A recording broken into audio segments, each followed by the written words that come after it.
montre qu'il est à bout de force et qu'il est conscient du fait que la fin approche. Guess ignore ces faits et s'inquiète plutôt de la condition des travailleurs juifs. Par contre, dans le livre de Borgel, la description, il décrit Savek et la surprise de Savek face à la présence du comité, à sa surprise qu'il ne se soit pas encore enfui. Savek ne peut pas fournir de réponse et ne dit pas non plus ses adieux officiellement. Il repousse simplement les réponses une autre fois. Il promet de les voir 2 jours plus tard, mais ne revient jamais. Borgel n'écrit pas que le comité se rend compte que ce départ pour Savek sera le dernier. Il met un indice dans la référence à son neveu Nataf qui donne cette description du navire sans voile qui part de nuit avec Savek. Cela pourrait avoir 2 symboliques. D'une part, que les Allemands ne réussiront pas à sauver leurs soldats à bord d'avions et de navires, ou bien une métaphore que les Allemands pourront s'échapper pour rejoindre l'Europe, mais n'échapperont pas à la défaite totale des nazis en Allemagne 2 ans plus tard. C'est pour cela que cette simple phrase contient beaucoup de contenu. Lors du dernier chapitre, dans le dernier chapitre du journal de Guess, il décrit le fait que 2 personnes sont debout, mais une seule est vivante. Il explique que 18 jours plus tard, Guess se promène sur une plage de Tunisie avec Henri Svez, un médecin. Il passe l'aéroport El Aouina, qui est devenu un cimetière d'avions qui portent des swastikas. Et il dit, nous sommes passés par un endroit qui s'appelle Keradin. La voiture s'est arrêtée au bord du cimetière. Quelques centaines de mètres plus tard, sur la plage de Kram, nous avons vu un grand nombre de corps de soldats allemands qui ont essayé de s'enfuir et qui ont été tués sans merci. Le médecin qui est avec nous dit avoir retrouvé le corps de Théodore Savek. La justice imminente a été portée. Ces mots dans le journal montrent une émotion plutôt contrôlée et qui est répétée. Guess, qui s'est concentré plutôt sur les questions de recrutement lors de la dernière réunion, exprime plutôt une distance face au destin de l'Allemand. Pour Guess, cela représente la fin de l'histoire pour les communautés juives en Tunisie. C'est pour cela qu'il dit que la justice a été menée, puisque c'est un processus non religieux, c'est une expression non religieuse, c'est un processus naturel de la vie, et c'est finalement une justice éternelle qui a désormais été faite face à nos yeux ébahis. Mais est-ce que c'était vraiment la fin? Est-ce que Savek est réellement mort sur les plages de Kram? En fait, non. Comme je l'ai dit plus tôt, Savek a été évacué de Tunis à Naples, où il a pris le commandement du Einsatz Kommando, et plus tard, il est devenu le chef de la Gestapo à Milan et était responsable d'un grand nombre de morts italiens. Savek et Paul, tous les deux, étaient interviewés par des tribunaux. Il y a aussi le cas de l'interprète qui était Maximilien Trenner, un juif d'Autriche qui est arrivé en Tunisie quelques semaines avant les Allemands. Il a été obligé à interpréter pour les Allemands et était donc présent à chaque réunion pendant l'occupation. Trenner parle de ses affinités aux Allemands grâce au bagage culturel partagé et à la langue partagée. Aux yeux des Allemands, Trenner était une personne de culture allemande, mais d'une autre religion, et donc il était obligé de suivre leurs ordres. Il manquait clairement un lien d'amitié entre les deux, mais par contre, les relations étaient beaucoup moins formelles entre les officiers allemands et Trenner. Nous avons un premier exemple où Trenner a reçu une lettre de sa femme et a commencé à la lire devant Saveka et Paul. Les deux ont dit qu'ils n'avaient pas vu leur famille depuis 4 ans déjà. Dans un autre dialogue, dans le journal de Trenner, Trenner parle des plans pour le futur, de ses plans pour le futur. Lors de longs voyages sur les routes tunisiennes dans la voiture de Savek, il dit qu'un jour, quand la guerre se terminera, la Tunisie deviendra la Palestine européenne et toi, Savek, tu deviendras un directeur d'entreprise pétrolière ou encore tu abandonneras l'activité politique et tu te construiras une petite maison sur le bord de la plage en Tunisie et tu auras un yacht. L'un des officiers allemands au camp de Bizerte était un chanteur auparavant à l'opéra de Munich. Et donc, il y a une discussion entre Trenner et le chanteur d'opéra qui vise à organiser une performance. Et Trenner avait commencé à réunir des instruments à ce but. Seulement, la libération de la Tunisie a interrompu ces plans. Et dans son témoignage, Trenner dit « Heureusement », cela a arrêté le processus. Il y a plusieurs problèmes avec les écrits de Trenner. Il n'y a pas d'ordre chronologique dans les témoignages, ce qui veut dire qu'il est difficile de savoir exactement ce qui s'est passé en avril et en mai 1943. Toutefois, on peut comparer les événements à leur chronologie dans le journal de Goetz. Trenner était aussi la cible de soupçons au sein de la communauté juive de Tunis. Il ne lui faisait pas confiance. Nous avons un exemple de cela dans le journal de Borgeri, qui dit « Cette personne, Maximilien Trenner, est un rêveur, mais montre aussi de l'intelligence. Il a toujours toutes sortes d'idées pour terminer la guerre et propose sérieusement d'aller à Genève afin de persuader les combattants à signer un cessez-le-feu. Il a même proposé à Savek de le faire, mais n'a pas réussi à le convaincre. Il parle de construire une nouvelle ville souterraine pour nos travailleurs à Bizerte, un abri contre les bombardements et avec des groupes de musique. Malgré ces problèmes, dans les témoignages de Trenner, il n'y a pas de problème réel constaté entre ces expériences et les faits historiques que l'on a mentionnés. Il y a toutefois il y a des similitudes entre les descriptions de Goetz et Trenner. Toutefois, il y a aussi des questions par rapport à la personnalité de Trenner. Qui était-il? Comment se fait-il qu'il était arrivé à Tunis si peu avant les Allemands? Était-il un agent secret, étranger ou un juif en exil?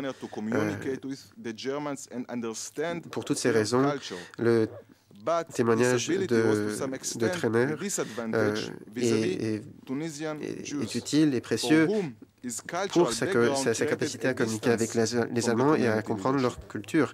En même temps, il y a des avantages, c'est-à-dire qu'il était lui-même éloigné du point de vue des Juifs tunisiens, puisqu'il ne faisait pas partie de leur communauté.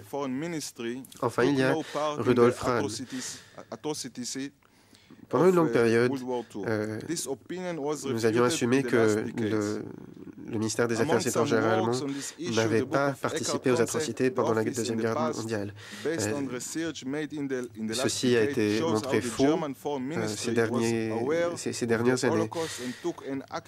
Selon des travaux de Eckhard Konz, au contraire, le ministère des Affaires étrangères et les diplomates allemands n'ont pas gardé les mains propres et qu'ils étaient effectivement impliqués. Au contraire,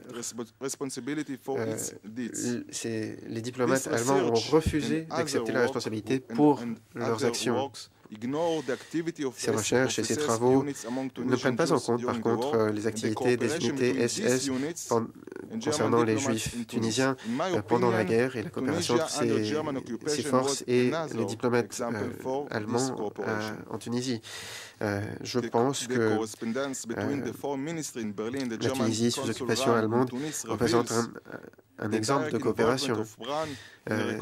Les échanges entre le ministère à Berlin et le consul allemand Rahn à Tunis montrent les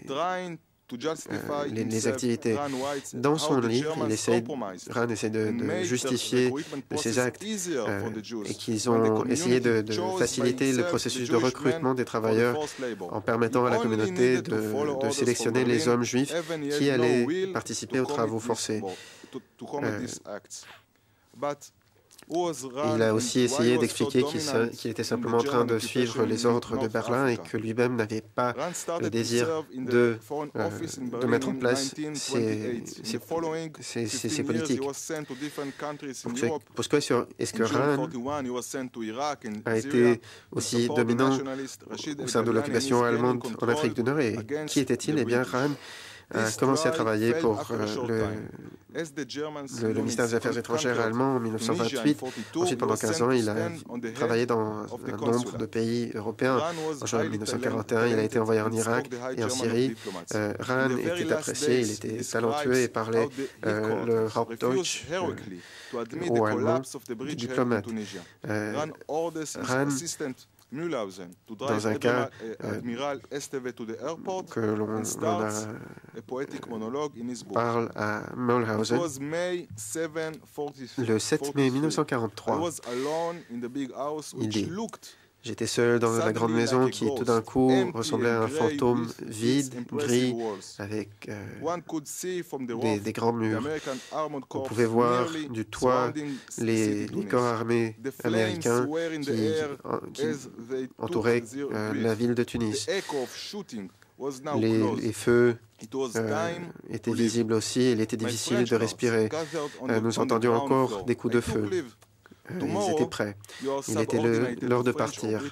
Les gardes français se sont regroupés au rez-de-chaussée.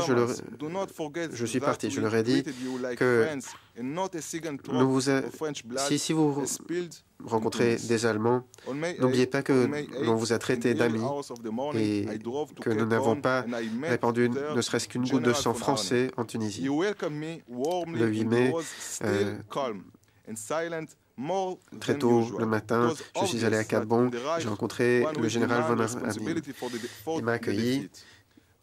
Il était clair qu'il allait devoir prendre la responsabilité pour la défaite.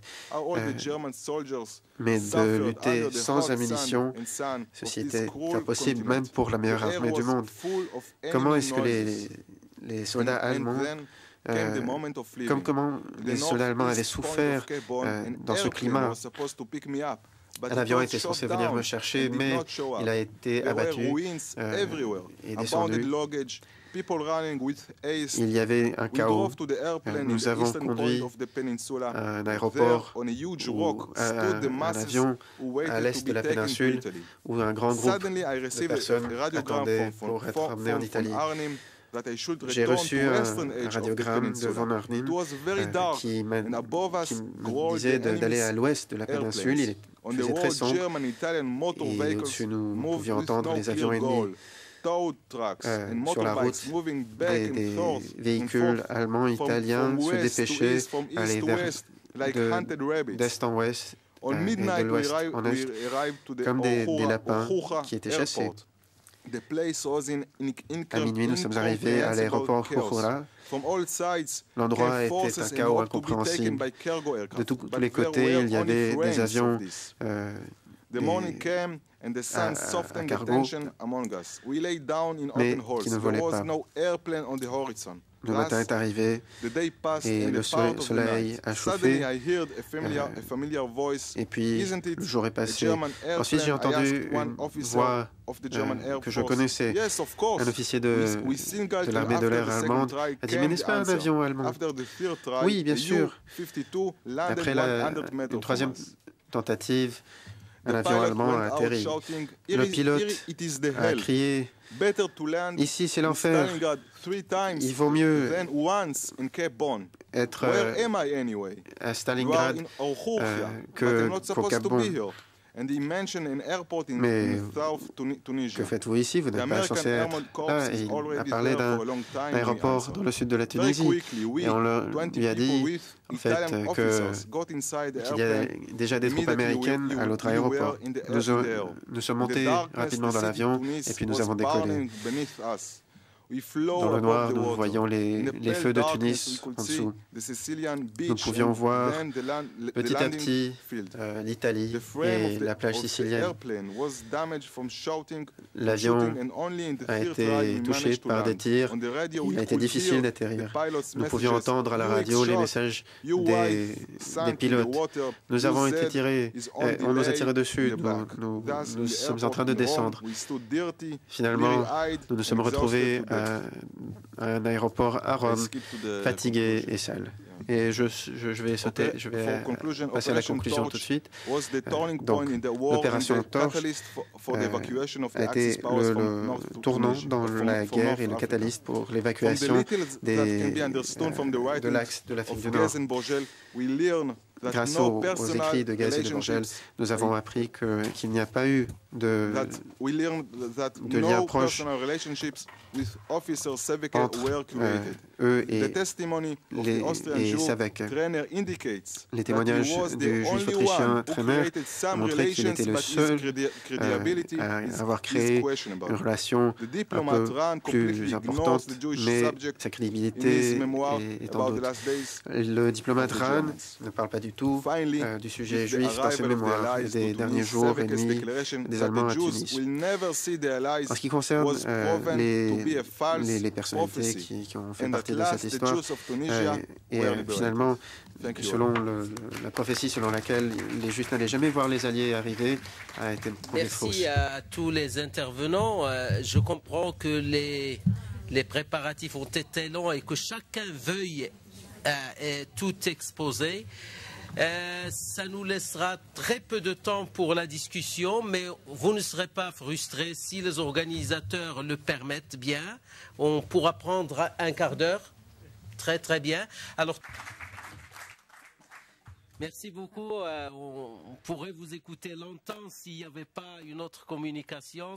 Je suis sûr qu'il y aura débat. Donc, laissons aussi à l'assistance ce droit de s'exprimer.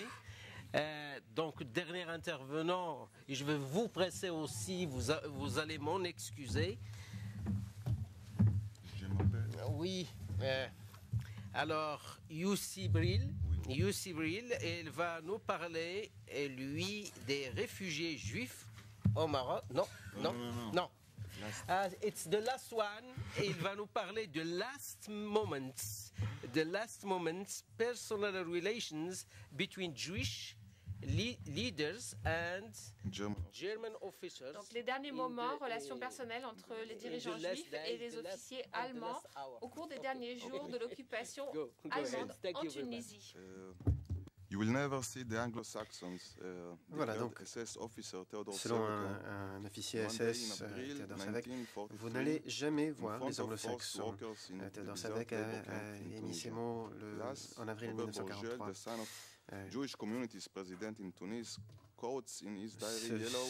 Ces propos ont été recueillis dans le texte de Robert Borgel, qui était un des chefs de la communauté juive en Tunisie. La recherche en matière de la vie des Juifs en Afrique du Nord pendant la Deuxième Guerre mondiale se concentre surtout sur ce qui s'est passé dans la communauté juive face aux états de la guerre et pas tellement sur les relations entre les Juifs et les Allemands. Ces lacunes représente un manquement et donc j'aimerais me concentrer dessus. Les ressources historiques que j'ai utilisées ont été rédigées par des survivants ainsi que des oppresseurs. Les journaux intimes, les témoignages et les lettres ont parfois été écrits et décrivent les événements en Tunisie, et certains ont été publiés. L'histoire,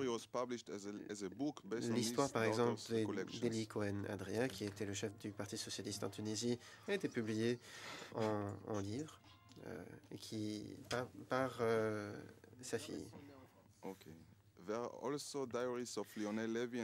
Aussi, les journaux intimes de Lionel Lévy et de Clément Houry ont été publiés. Un journal intime a été rédigé par Yaakov Gez, qui a été conscripté et qui a été envoyé dans un camp de travail à Bizerte. Ces matériaux importants, malheureusement, ont montré qu'il y avait peu de références aux officiers allemands.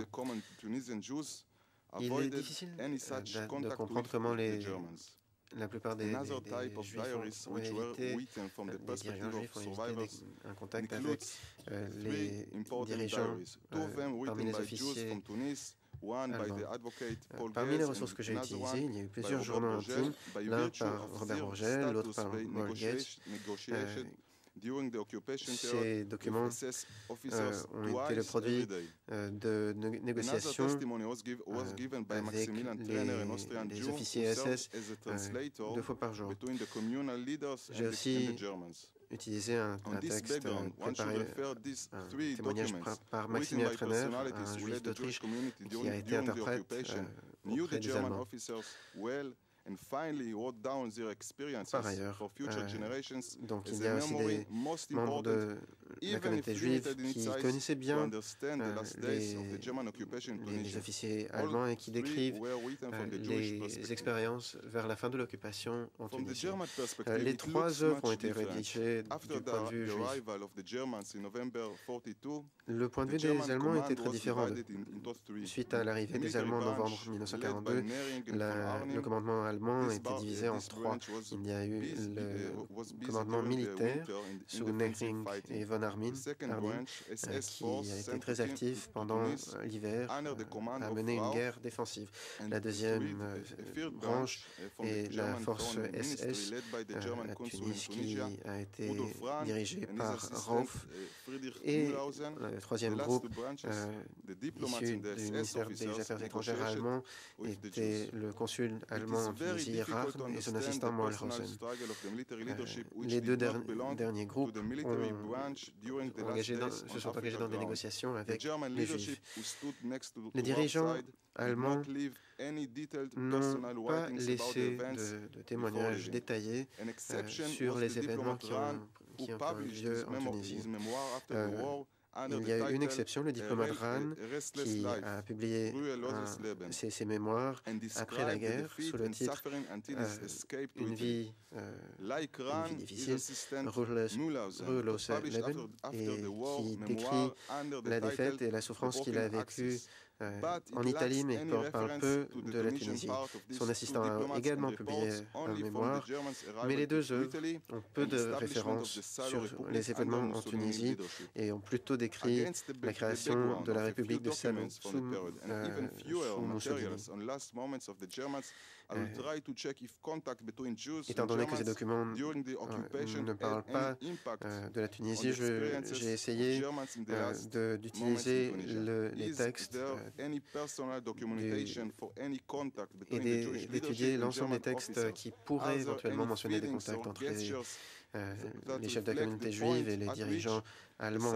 Y a-t-il des documents personnels qui montrent à quel moment les dirigeants juifs ou allemands étaient conscients des changements qui avaient lieu et des événements dans la guerre, des tournants surtout? Je vais commencer par Walter Roff. Roff est une figure clé dans l'occupation allemande de la Tunisie. Il était chef du SD du 29 juillet 1942. Il était envoyé à Athènes et il dirigeait là-bas le Einsatzgruppe Égypte, dont le but était d'exterminer les Juifs en Palestine par les mêmes méthodes qui avaient été appliquées en Europe de l'Est, au cas où les troupes de Rommel réussissaient à conquérir la Palestine. Rauf, étant donné la défaite à El Alamein, Rauf a été transféré en Tunisie pour mener le Einsatzkommando et là-bas, de s'attaquer aux Juifs. Les témoignages et journaux intimes juifs qui n'ont pas d'informations concrètes sur les derniers moments de Rauf parlent plutôt des correspondances avec et des échanges avec les autorités allemandes.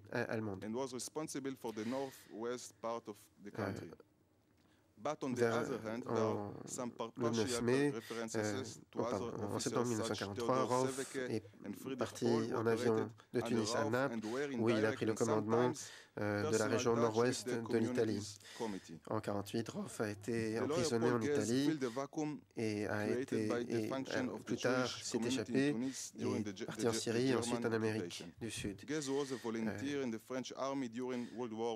Concernant ensuite Théodore Savek et Friedrich Paul, l'avocat Paul Getz a pris la place la direction du comité de recrutement de main-d'œuvre juive. Le but de ce comité était de recruter des Juifs qui devaient s'engager dans des travaux physiques pour les militaires allemands. Cependant, il devait traiter de questions difficiles. Il a été la cible de critiques fortes au sein de la communauté juive elle-même. Getz a gardé un journal intime qui a été publié quelques mois après la libération. Ce journal intime est l'un des principaux documents qui nous restent. Le document parle des affinités entre les deux hommes, entre Getz et Savek. Un mois avant le départ des Allemands, Savek a donné à Getz remis une lettre d'honneur décorée avec de l'encre rouge pour l'aide que Getz a fournie aux forces allemandes. Getz est reconnu comme un ami de l'Allemagne. Malheureusement, on peut extraire peu de cette source. Nous n'avons pas le texte d'origine et Getz n'a repris que peu du texte de la lettre dans son journal intime. Donc nous ne savons pas ce que contenait le texte d'origine, ni dans quelle langue elle était rédigée. Il y a aussi un problème de chronologie puisque la lettre a été donnée à Getz seulement un mois avant le départ des Allemands de Tunisie, ce qui remet en question la fiabilité de cette idée d'ami des Allemands. La lettre aurait pu être le résultat d'une intention honnête de la part de l'officier allemand afin de montrer à Getz une appréciation pour sa coopération. Toutefois, il est tout aussi possible que la lettre est le résultat d'autres intentions. Savek aurait pu deviner que la fin de la guerre arrivait et que, prévoyant la défaite de l'Axe en Afrique du Nord, a voulu se créer, donc Savek a voulu se créer un alibi afin de montrer qu'il était en fait en contact avec le chef d'une communauté en Afrique du Nord, un peu comme l'équivalent du Judenrat en Europe. Donc,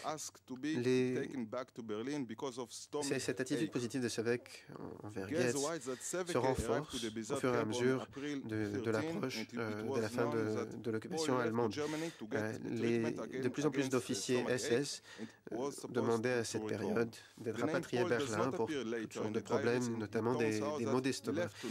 Getz écrit que Savek un jour est arrivé au camp de Bizerte le 13 avril et il a informé du fait que Paul, le co-commandant, est reparti en Allemagne pour se faire justement soigner pour des maux de ventre.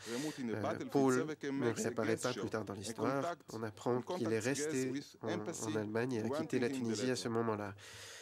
Borgel écrit que Savek ne commente le fait qu'une seule fois qu'il aurait bien aimé rejoindre Paul aussi. 10 jours plus tard, le 21 avril, Savek revient à Bizerte et dit « C'est tout, je n'ai pu faire mieux ». Concernant les offres concrètes de Getz, concernant le traitement des travailleurs, Savek remet la décision à Rauf. Et puis, il part. Borgel rajoute qu'il y a eu une réunion le 6 mai au sein de la communauté juive à Tunis où Savek participe concernant le sujet des travaux forcés. Il décrit que les sites à Tunis et à Bizerte ont tombé l'un après l'autre. Sadek est surpris de nous retrouver tous au bureau. Vous êtes tous là? Demande-t-il. Que veut-il dire? Concernant nos questions spécifiques sur les travaux forcés, il dit ne pas pouvoir nous répondre avant 2 semaines, 1 mois, 2 mois. Mais il promet d'examiner la question, les questions qui nous dérangent. Quand il part, il nous fait signe qu'il va passer une longue nuit où il va voyager et qu'il n'est pas sûr d'être de retour le lendemain, peut-être 2 jours plus tard, et il part sans dire au revoir. Quand il part, Eli Nataf tourne la tête et dit que c'est une sortie sans retour, c'est un départ sans retour sur un navire sans voile. Ce sera en fait la dernière réunion, la dernière rencontre entre Borgel, Getz et Sadek. Les questions qui ont été abordées étaient pratiques. Le point de vue réaliste des écrivains dans leurs journaux intimes montre que c'était la dernière fois qu'ils voyaient Sadek. Les différences entre la description de Getz et de Borgel sont très intéressantes. Sadek